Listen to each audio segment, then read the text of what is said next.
Hi guys, welcome to Rashigalatta. ராஷிகலாட்டால இன்னைக்கு ரொம்பவே இன்ட்ரெஸ்டிங்கான ஒரு வீடியோ தான் பார்க்க போகிறோம். அட என்னடா இது இன்ட்ரெஸ்டிங்கான வீடியோன்னு சொல்லிட்டு ஒரு டெக்கரேஷன் பண்ண சார்ட்டை கட்டுனேன்னு பார்க்குறீங்களா? வேறு ஒன்றும் இல்லை, நான் சொல்லக்கூடிய சின்ன சின்ன டிப்ஸ் வந்து உங்களுக்கு தெரிஞ்சிச்சுன்னா போதும், நீங்களே உங்கள் பசங்களோட ப்ராஜெக்டை வீட்லேயே ஈஸியாக பண்ணிடலாம். நம்ம நிறைய பேர் என்ன பண்ணுறோன்னா ப்ராஜெக்டை வந்து வெளியே கொடுத்து காசு கொடுத்து செய்கிறோம். ஆனால் அது போல் இதுக்கப்புறம் செய்யாமல் நம்ம பசங்களோட ப்ராஜெக்டை வந்து நம்மளே இதுக்கப்புறம் நம்ம வீட்லேயே செய்யலாம். நீங்கள் ஆல்ரெடி பசங்களோட ப்ராஜெக்டை வீட்லேயே செய்கிறவங்களா இருந்தாலும் இந்த டிப்ஸ் எல்லாம் தெரிஞ்சுக்கிட்டிங்கன்னா உங்களுக்கு ரொம்பவே ஈஸியாகவும் உங்கள் ப்ராஜெக்ட் வந்து பார்க்கறதுக்கு செம்ம க்ளீனாகவும் இருக்கும். நம்ம வந்து அந்த ப்ராஜெக்டை கடையில் வந்து வாங்குற மாதிரியே நம்ம சூப்பராக எப்படி செய்யலான்னு பார்க்கலாம். அதுக்கு ஃபர்ஸ்ட் வந்து நான் இப்போ செய்ய போகிற ப்ராஜெக்ட்டுக்கு வந்து இது போல் ஸ்டிக்கர்ஸ் வந்து ஒட்டணும். அது அவங்க ஸ்கூலில் வந்து கம்பல்சரி இது போல் ஸ்டிக்கர் ஒட்டுறது. நெக்ஸ்ட்டு கொஞ்சம் கிளிட்டர் ஷீட் எடுத்துக்கிறேன். நெக்ஸ்ட்டு க்ரையான்ஸு, ஸ்கெட்சு, இதை மட்டும் வச்சு நான் சூப்பராக எப்படி இந்த ஃப்ரண்ட் பேஜை வந்து டெக்கர் பண்ணுறேன்னு பாருங்கள். இன்னும் நம்ம அந்த ஸ்டிக்கர் ஒட்டாது இருந்தால் பார்க்கறதுக்கு இன்னும் க்யூட்டாக இருக்கும். ஆனால் அவங்க ஸ்கூலில் வந்து அந்த ஸ்டிக்கர் ஒட்டுறது வந்து கம்பல்சரி. ஸோ அதனால தான் வந்து நான் என்ன பண்ணுறேன்னா அந்த ஸ்டிக்கர் வந்து ஒட்டிக்கிறேன். ஃபர்ஸ்ட் வந்து நம்ம என்ன பிக்சர் வரைய போகிறோம் அப்படின்றத வந்து நம்ம ஃபஸ்ட்டே வந்து செலக்ட் பண்ணி வச்சிடணும். ஓரளவுக்கு ஃபுல்லாகவே நம்ம அந்த பிக்சரில் இருக்கிற மாதிரியே வரைய முடியலனாலும் கொஞ்சம் அந்த பிக்சருக்கு ரிலேட்டபிளாக நம்ம வந்து வரைஞ்சி எடுத்துக்கணும். அதே மாதிரி தான் நான் வந்து இந்த ப்ளூ கலர் பிக்சர் தான் வரையலாம். இந்த ப்ளூ கலர் ஃப்ளார் இருக்குது பார்த்திங்களா, இந்த பிக்சர் தான் வரையலாம். இந்த ஃப்ரண்ட் என்ட்ரன்ஸு, அதாவது அவங்களுக்கு வந்து எப்போவுமே ஒரு ப்ராஜெக்ட் நோட் மாதிரி ஒன்று கொடுத்துருவாங்க. அதுக்கு என்ட்ரன்ஸ் பேஜ் வந்து நம்ம சூப்பராக டெக்கர் பண்ணணும். மெயினாக வந்து ஸ்டிக்கர்ஸ் வந்து ஒட்டணும். அட நான் என்னடா இவ்வளோ நேரம் கஷ்டப்பட்டு வரைஞ்சதை போட்டு அழிச்சிட்டு இருக்கேனேன்னு பார்க்குறீங்களா? நிறைய பேர் நம்ம என்ன பண்ணுறோன்னா சார்ட்டில் வந்து பென்சிலில் வரைஞ்சிட்டு அது மேலேயே இது போல் அவுட்லைன் வந்து நம்ம ஸ்கெட்சில் வந்து கொடுத்துருவோம். ஆனால் அந்த மாதிரி பண்ணக்கூடாது.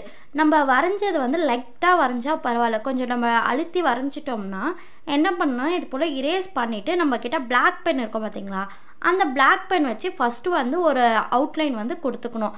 அதுக்கப்புறமா தான் நம்ம என்ன பண்ணணும்னா ஸ்கெட்சில் வந்து நம்ம வந்து மார்க் பண்ணணும். இது வந்து ஃபுல்லாகவே ப்ளூ கலர், அதாவது ஸ்கை ப்ளூ கலருன்றதுக்காக நான் வெறும் ஸ்கை ப்ளூ கலர் ஸ்கெட்ச் மட்டும் தான் வந்து நான் எடுத்துக்கிறேன். ஃபஸ்ட்டு வந்து நான் சொன்ன மாதிரியே பிளாக் பெனில் வந்து அவுட்லைன் கொடுத்துட்டு அதுக்கப்புறமா ஸ்கை ப்ளூ கலர் ஸ்கெட்சை வச்சு ஃபுல்லாகவே நான் வந்து அவுட்லைன் கொடுத்துக்கிறேன். அவுட்லைன் கொடுத்து முடித்த உடனே பார்க்குறதுக்கு இப்படி தான் இருக்கும். க்ரையான்ஸை வந்து நல்லாவே இது போல் திக்காக வந்து நம்ம அடித்து எடுத்துக்கலாம். க்ரையான்ஸ் நீங்கள் அடித்த உடனே சார்ட்டில் பார்த்தீங்கன்னா ஒரு மாதிரி திட்டாக இருக்கிற மாதிரி இருக்கும். அதுபோல் க்ரையான்ஸ் வந்து திட்டாக இருந்துச்சுன்னா வந்து சார்ட்டில் பார்க்குறதுக்கு வந்து ஒரு டிஃப்ரெண்ட்டாக இருக்கும். ஸோ அதை வந்து நம்ம எப்படி ரிமூவ் பண்ணணும்னா, நம்ம தலையில் குத்துவோம்ல ஹேர் பின்னு, ஜோதிகா பின்னுன்னு சொல்லுவாங்க. இந்த பின்னை பார்த்தீங்கன்னாலே உங்களுக்கு நல்லா தெரியும். குஷி பின்னுன்னு கூட சொல்லுவாங்க. இது போல் பின்னை வச்சு நீங்கள் அந்த பின்னோட பேக் சைடு வச்சு சுரண்டிட்டிங்கன்னா அது ஃபுல்லாகவே என்ன ஆகும்னா ரிமூவ் ஆகிடும். பார்க்குறதுக்கும் நீட்டாக அழகாக க்ளீனாக இருக்கும். நம்ம அது மேலே இருக்கிற வேஸ்ட்டெல்லாம் வந்து சுரண்டி எடுத்துட்ட பிறகு அது எங்கன்னா சார்ட்டில் வந்து இருந்துச்சுனாலோ அந்த தூள் இருந்துச்சுனாவோ அதை நம்ம வந்து தேய்ச்சி எடுக்கக்கூடாது. தேய்ச்சி எடுத்தோம்னா அந்த இடம் ஃபுல்லாகவே ப்ளூ ஆகிடும். அதை வந்து நம்ம வந்து ஊதி தான் வந்து நம்ம வந்து ரிமூவ் பண்ணணும். இப்போ வந்து நான் அந்த பூ எல்லாத்துக்குமே ஃபுல்லாகவே நான் என்ன பண்ணிட்டேன்னா அந்த ப்ளூ கலர் க்ரையான்ஸ் பண்ணிவிட்டு அதுக்கப்புறமா இது போல் அந்த ஜோதிகா பின்னை வச்சு ஃபுல்லாகவே சுரண்டிட்டு கொஞ்சம் கொஞ்சமாக ஊதி ரிமூவ் பண்ணிட்டேன். இப்போ இந்த பூவை பார்த்திங்கனாலே உங்களுக்கே தெரியும் எவ்வளோ பார்க்கறதுக்கு நீட்டாக இருக்குன்னு. எப்போவுமே ஸ்கெட்ச் யூஸ் பண்ணி முடித்த பிறகு க்ளோஸ் பண்ணி வச்சிடணும் அந்த மூடி போட்டு. அப்போ தான் ஸ்கெட்ச் வந்து ரொம்ப நாளைக்கு நல்லாயிருக்கும்.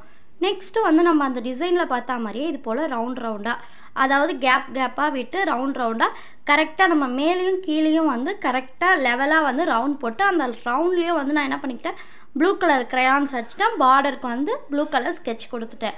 அதுக்கப்புறம் அவங்களோட ஸ்கூல் நேம் வந்து எழுதணும். மேலே வந்து ஸ்கூல் நேம் வந்து நல்லா போல்டாக கேப்சல் லெட்டரில் எழுதணும். நீங்கள் எந்த ப்ராஜெக்ட் செய்யறதா இருந்தாலும் நீங்கள் வந்து மோஸ்ட்லி ஸ்மால் லெட்டரில் எழுதுறதோட கேபிட்டல் லெட்டரில் எழுதுனீங்கன்னா அது பார்க்குறதுக்கே ஒரு தனி லுக்காக இருக்கும். ஸ்மால் லெட்டரில் எழுதுகிறவங்களுக்கு வந்து ஹேண்ட் ரைட்டிங் நல்லா இருக்கிறவங்களுக்கு தான் வந்து ப்ராஜெக்ட் வந்து செஞ்சால் நல்லாயிருக்கும். ஆனால் கேபிட்டல் லெட்டரில் நீங்கள் எழுதுனீங்கன்னா உங்கள் ஹேண்ட் ரைட்டிங் நல்லாவே இல்லைனாலும் பார்க்குறதுக்கு கேபிட்டல் லெட்டரில் எழுதணும்னா நீட்டாக தெரியும். ஸோ நான் வந்து கேபிட்டல் லெட்டரில் தான் வந்து பாப்பாவோடைய பேர், ஸ்கூலோட நேமு, அதுக்கப்புறம் செக்ஷனு, கிளாஸு எல்லாமே நான் வந்து எழுதிக்கிறேன். பாப்பா பேர் வந்து முகமது ராஷித், எல்லாருக்கும் தெரியும்னு நினைக்கிறேன். அவங்க வந்து எல்கேஜி ஏ செக்ஷன். எல்லாத்தையுமே எழுதி முடிச்சுட்டு மெயினாக வந்து நம்ம ஒரு ப்ராஜெக்டில் வந்து நம்ம எழுத போகிறோன்னா கண்டிப்பாக அதில் வந்து நம்ம லைன் போட்டு எழுதணும். அந்த லைனை வந்து ரொம்ப டார்க்காக பென்சிலில் ரொம்ப டார்க்காக அழுத்தி போட்டுறக்கூடாது. அந்த லைனை வந்து கொஞ்சம் லைட்டாக பென்சிலில் வந்து போடணும். அதுக்கப்புறம் நம்ம எழுதி முடித்த பிறகு என்ன பண்ணணும்னா, ஃபஸ்ட்டு இந்த ட்ராயிங்க்கு சொன்னோம் பார்த்திங்களா, அதே மாதிரியே நம்ம பென்சிலில் எழுதியிருக்கிறத வந்து ரப் பண்ணிவிட்டு அதுக்கப்புறமா பிளாக் பென் வச்சு அவுட்லைன் வந்து எழுதிடணும். அதுக்கப்புறமா நம்ம எந்த கலரில் நேம் எழுத போகிறோம், நான் வந்து ஃபுல்லாகவே ப்ளூ தீமுன்றதுனால நான் வந்து இந்த ஸ்கை ப்ளூ கலர் வச்சே எழுத போகிறேன். எழுதி முடித்த பிறகு அந்த லைன் இருக்கும் பார்த்திங்களா, அந்த லைன் எல்லாத்தையும் இரேஸ் பண்ணி எடுத்துடலாம். இன்னும் கொஞ்சம் நேம் வந்து போல்டாக தெரியறதுக்காக இன்னொரு லைன் வந்து நான் வந்து பிளாக் பென்னை வச்சு அவுட்லைன் வந்து எழுதிக்கிறேன். ஓவராலாக எல்லா ஒர்க்கும் வந்து முடிஞ்சிச்சு. இன்னும் வந்து அந்த பார்டரில் வந்து இது போல் ரவுண்டாக வருது பார்த்திங்களா அந்த டிசைனு. ஸோ அந்த டிசைனும் பண்ணிட்டோம்னா நம்மளுடைய ப்ராஜெக்ட் ஒர்க் கம்ப்ளீட் ஆகிடும்.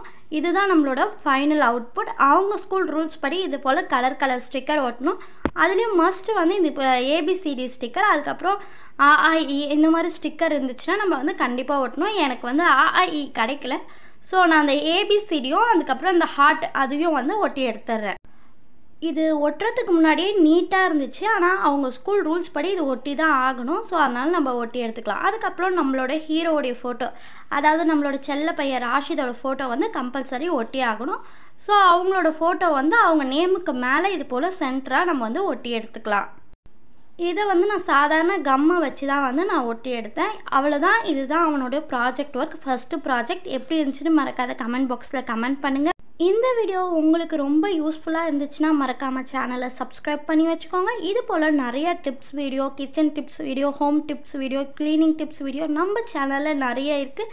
ஸோ சேனலை வந்து சப்ஸ்கிரைப் பண்ணி வச்சுக்கோங்க. இந்த வீடியோஸ் உங்களுக்கு மட்டும் இல்லாமல் உங்கள் ஃப்ரெண்ட்ஸ் அண்ட் ஃபேமிலிக்கும் யூஸ்ஃபுல்லாக இருக்கணும்னு நினச்சிங்கன்னா அவங்களுக்கும் ஷேர் பண்ணி விட்டுக்கோங்க. தேங்க்யூ ஃபார் வாட்சிங். Keep supporting our channel Rashi கலாட்டா.